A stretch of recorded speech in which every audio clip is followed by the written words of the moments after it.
शशि कश्यप जी के चरणों में श्रद्धा का सुमन अर्पित करते हुए निषाद समाज के वतीवा केवट बिन मल्ला रेखा डोलिया कार सानी कश्यप 558 जातियों के मान सम्मान स्वाभिमान रोटी कपड़ा मकान के लिए सड़क से लेकर सदन तक पूरे परिवार के साथ रेलवे ट्रैक और सड़क तक जाम करके और निषाद समाज के सम्मान के लिए, निषाद समाज के अधिकार के लिए पूरे परिवार के साथ लड़ाई लड़ने वाले महामना डॉक्टर संजय पे आज इस निषाद पार्टी के आने से जो निषाद समाज का सम्मान बढ़ रहा है, आज तक किसी ने बढ़ाने का काम नहीं किया। आज इस बरेली के नवाबगंज विधानसभा का रखा गया है। इस कार्यक्रम में इस बड़ी अदालत में सांसद बनने के बाद पहली बार जय निषाद राष्ट्र का नारा बुलंद करने वाले माननीय इंजीनियर प्रवीण कुमार निषाद और इनके साथ इस मंडल को सजाने के लिए गांव-गांव निषाद पार्टी की विचारधारा फैलाने का काम करने वाले प्रदेश अध्यक्ष संगठन व्यासमुनि निषाद जी और बरेली मंडल के कोऑर्डिनेटर और हमारे बीच में महिला मोर्चा की प्रदेश सचिव शिव कुमारी निषाद जी चंदेली। राजा कहता नहीं होता है, अगर हमारे पूर्वज बाप का खून बेटे में आता नहीं आता है, ऐसे अगर हम दादा के दादा के दादा के दादा का इतना बड़ा किला पूरे विश्व में किसी का नहीं है, इस बात का प्रमाण है कि निषाद समाज इस देश का शासन था, है कि नहीं है? अगर निषाद समाज इस देश का शासन था, यह प्रमाण मिल गया। अगर हमें लेना कि नहीं लेना है, कितने लोग लेने के लिए तैयार हैं? तो भैया अगर हमारा किला मिल गया तो राजपाट मिलना चाहिए नहीं मिलना चाहिए? भैया मिलना चाहिए नहीं मिलना चाहिए? अगर राजपाट जब हमारा था दुनिया सुखी थी, आज हमारे पास राजपाट नहीं है। इस दुनिया में गरीबी है कि नहीं है, भुखमरी है कि है नहीं है, लाचारी है कि नहीं है?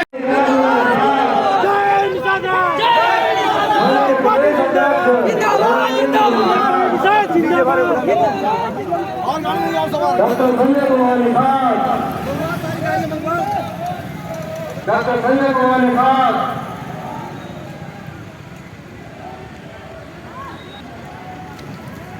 एक बार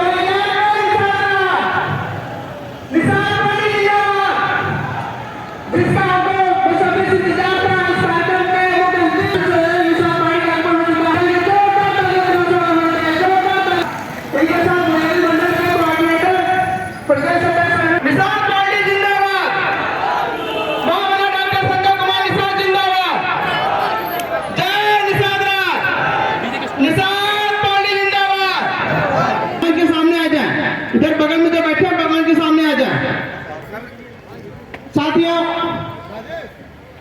आज आप क्या मेरठ में पहुंच चुका है, नवाबगंज विधानसभा में पहुंच चुका है और जिसका बेसब्री से इंतजार था वो हमारे मुख्य अतिथि आदरणीय राष्ट्रीय संयोजक निषाद पार्टी जाए और एक जयकार नारा किया है, जय निषाद राज। सामने की जो दो कुर्सियां वहां खा लीजिए, पीछे पड़ जाएगा, सामने इधर आ जाइए। सामने गुजरात की दो कुर्सी लाइन खाली करके सामने जाइए। जो है दो लाइन यहाँ पे और सारे लोग जो खड़े हैं जो हमारे दल के हैं वो लोग भी कुर्सियों पे बैठ जाए। सामने आ जाइए, कुर्सी। अरे आप लोग क्या कर रहे हैं? कुर्सी लाना, दो ही लाइन आप लेके आ जाओ, दो लाइन। मैं खड़ा हूँ यहाँ हमारे माननीय मत्स्य विभाग के मंत्री संजय निषाद जी के पुत्र संजय निषाद जी।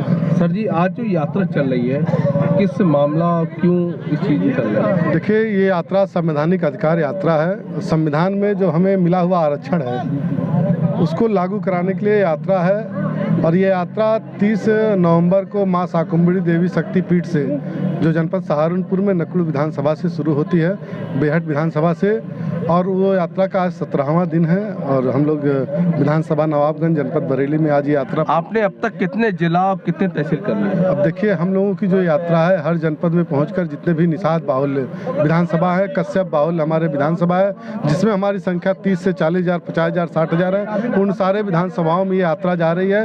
आज ये नवाबगंज में, कल पीपलीभीत रहेगी, परसों शाहजहांपुर, ऐसे ही सीतापुर पूर्ण होते हुए 13 जनवरी को गोरखपुर में हमारा 12वां संकल्प दिवस आयोजित होना है, जो हर साल हम लोग मनाते हैं। उस संकल्प दिवस में यात्रा जाकर उसके बाद ये सोनभद्र तक की यात्रा जाएगी। हमारे कश्यप निषाद या केवट निषाद के लिए क्या संदेश देना चाहते हो उससे? मैं आपके चैनल के माध्यम से निषाद भाइयों से, कश्यप भाइयों से यही संदेश देना चाहता हूँ कि जो हमारे पुरखे थे और पुरखों के का खून हम लोग के अंदर आया, महर्षि कश्यप ऋषि जी का, भगवान निषाद राज जी का, तो हमारे पुरखे कभी राजा महाराजा हुआ करते थे। हमें फिर से राजपाट की तरफ बढ़ना है, अपने उन हक एवं अधिकार को लेना है, और जो संविधान में लिखित आरक्षण हमारा है मझवार के नाम से, तुरैया के नाम से, वो अगर लागू हो जाएगा तो हमारे निषाद भाई, जो हमारे नौजवान साथी हैं, जो नोट और नौकरियों से दूर हैं, उनको नौकरियां मिलना प्रारंभ हो जाएगी। हमारे लोग बेरोजगार नहीं रहेंगे।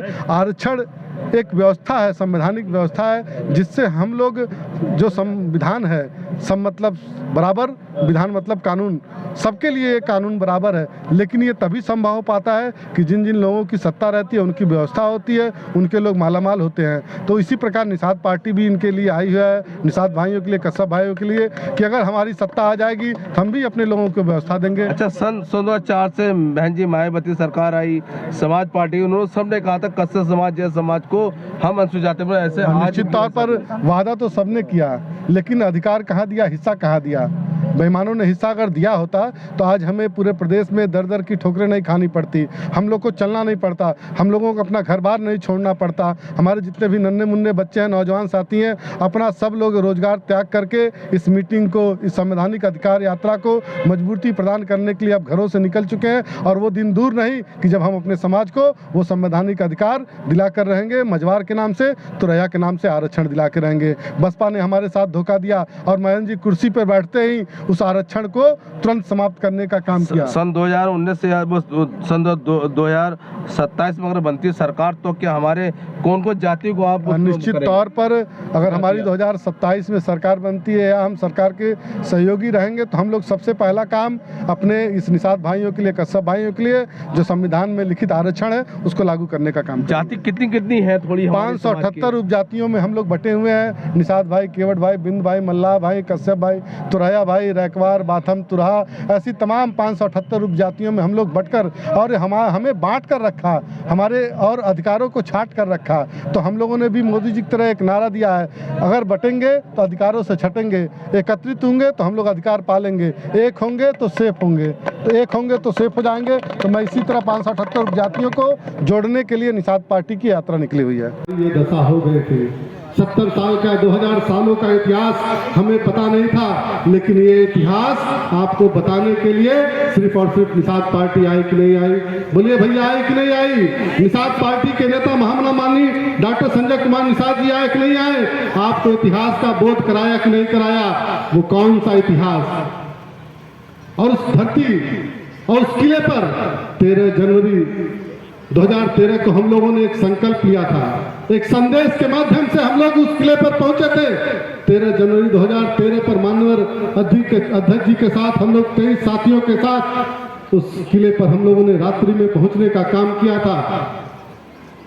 और जब रात में हम लोग 1 बजे पहुंचे तो उस नदी के किनारे निषाद राज जी का किला था, झाड़ियों में दिखाई दे रहा था, सैकड़ों लाशें वहां पर फूंकी जा रही थी। हम लोगों ने अपने जो निषाद राज के वंशज हैं उनसे पूछने का काम किया, तो उन्होंने बताया कि एक मान्यता है कि भगवान श्री रामचंद्र जी यहीं से गंगा पार गए थे, अगर को पार हुए थे तो यहाँ से अगर हम अपनी अंतिम यात्रा को करते हैं तो हम भी भवसागर पार हो जाएंगे। ये मान्यता थी कि केवट जी ने यहीं से भगवान श्री रामचंद्र जी को पार उतारा था, और निषाद राज जी ने पूरी सेना लगाकर चित्रकूट तक भेजने का काम किया था। हम लोग बड़े भावुक हुए, रात में वहीं उन्होंने बना लिया माननीय धैर्य कि हम आज की रात्रि का विश्राम किले पर करेंगे। उनको बड़ा समझाने बुझाने के बाद हम लोग एक ढाबे पे गए, उनका काम लोग वहाँ पे सोने का काम किए। प्रातः 8 बजे दर्शन किए, राज जी का एक मूर्ति था, सुबह देखने कि उस किले पर हर समाज का धर्मशाला था।